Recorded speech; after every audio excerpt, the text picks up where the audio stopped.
send out, it's like when we were kids and we used to put a straw in milk. I still do it.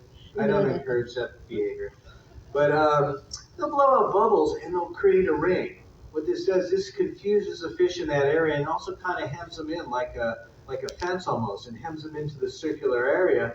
And once they're trapped in the circular area, they'll come up using their ventral grooves and open their mouths incredibly wide and take in all the fish at one time and later spew out the water. And I think, good, I want to show you this really quick. This is from Marine Science Services. A little drone video here. Excuse me. So they've used their blowholes to create this ring right here. And you'll see them again. There are two humpbacks here working in conjunction. Now that they've hemmed in all those fish into this one area, they'll come up and watch. This is always amazes me. Isn't that incredible? Absolutely amazing how wide they can open their jaws. Look at that. That's the ventral grooves that work there. They can open their mouth incredibly wide. So they'll take in all that water and fish at the same time. And then after this, again, they use that baleen straining mechanism, spew out that water, retain the fish, and then just gobble those up whole. Pretty amazing. We might see some seals and sea lions, similar but different. Main thing I always notice are these front flippers. That'll pulls them through the water more quickly and they can walk more easily on land. Seals will kind of slide along their torso there. They're very loud as well. And how many people have been to Pier 39 in San Francisco? Isn't it great? So if you've not been, I used to have my little sailboat there, and they've kind of inhabited the docks there. I think about 20 years or so, they started sliding in there, and the governing authorities there finally realized that, look, it's too hard a battle. We don't want to harm them. And besides, they became a huge tourist attraction. I was there just yesterday, though, and there were only a few. So maybe they were out for the day or striking for better wages or something. But there's a huge colony there, pretty amazing. Their barks are very loud. You can even hear them up there on Nob Hill. You can hear it echoing up the hill a few miles away. And once I was trying to come in with my sailboat, you come on in, very slowly, and then tie up the front of the boat, the bow there. And there were two of them situated right where I was going to dock there on the pier. And they would not budge. And they can be quite aggressive, and they have teeth like this, so you don't want to tangle with them. Tried to slide in. I used my blowhorn to get them out. Hey, come on! I was yelling. All the tourists were watching me. It was kind of a spectacle. It's probably on YouTube somewhere. Crazy guy trying to get rid of the sea lions. Eventually, this guy came up, didn't touch or hurt them at all, but they have a shield that looks like a police shield that they use, and then a big rope, which they kind of just swing around. They don't hit them at all, but they got to swing it around, and that startles them. And finally, they took off and jumped back into the water, and I could dock. But they can be quite aggressive, but they're really, really interesting and playful also. There's seals, adorable, different colonies there, and we might see these along the banks there. We'll keep a look as we go through Endicott Arm. Oh, there it is. I forgot to put that in there. Pier 39. So oftentimes it'll just be all over the docks there. Pretty incredible.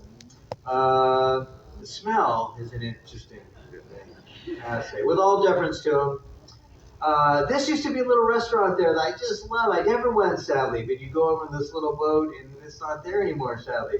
But this is where we came yesterday. We just started at Pier 27, somewhere down here, and we circled around and came out the Golden Gate like that. So you would have seen it off to your port side about midway through our passage up to the Golden Gate. I'm so glad we had good weather, because the other day when we went through, we were completely fogged in, which was intriguing in its own right, but it's great that we had a nice clear day yesterday. But gosh, was it windy. If you were up on the bow there at the front, that was incredible, but I thought we were going to get blown off. It was so windy.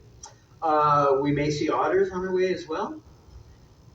Adorable, of course. These you see a lot also down I sailed down the Pacific coast once also in winter when I was just learning. It was amazing I'm still alive after that one. It was an incredible journey. And of course, you'll see them down the Monterey area quite a bit also.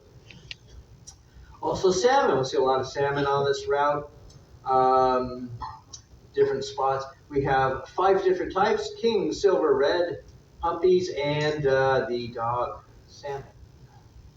Mountain goats. Incredible balance, and you'll see those way, way up on the cliffs.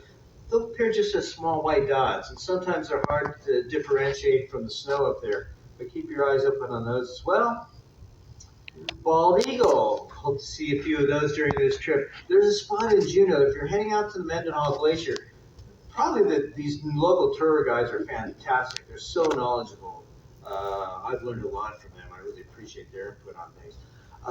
But you'll see as we get out from the ship about 15 minutes later on the highway, 15 minutes or so, there's an area there. It's not a reserve or anything, but there are bald eagles everywhere, on the light poles and the trees all over. It's one of the greatest spots to see them, just kind of out of nowhere. It's not a tourist attraction or anything, but they just happen to be there. So check that out about 15 minutes out if you're taking the bus ride out there on the highway. Keep your eyes peeled, and probably the local guides will let you know about that too, but you'll see them all over there. It's pretty incredible. Largest nest of any in North America, up to 4,400 pounds. You see the massive nest. That's about 2 cars worth. Lived 25 years and up to 38 years. I heard the oldest one was actually in captivity in New York, and then sadly got struck by a car of all things. Very sad. Lay 1 to 3 eggs per year. National emblem of the United States since 1782, and a spiritual symbol for indigenous peoples for far longer. Now they are opportunistic feeders, so they'll come in and they'll just grab food out of the talons of other birds, and they have locking talons. So they'll come on in and just swoop in and do it. But this behavior led Benjamin Franklin to state, "For my own part, I wish the bald eagle had not been chosen the representative of our country. He is a bird of bad moral character. He does not get his living honestly." Giving him kind of a hard rap. Sounds like an old friend of mine.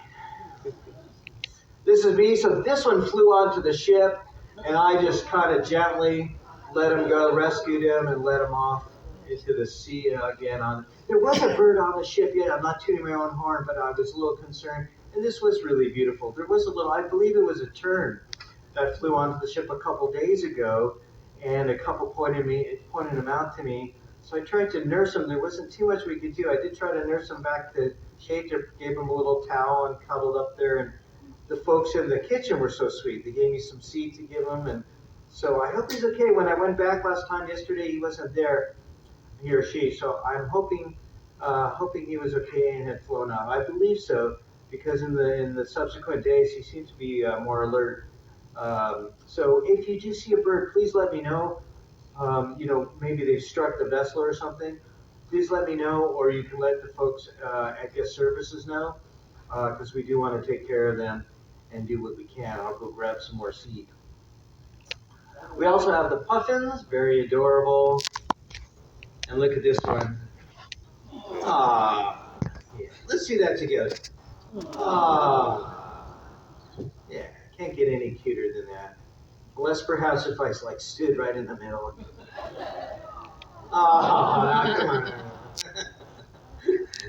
I've never done that, but I want a selfie like that.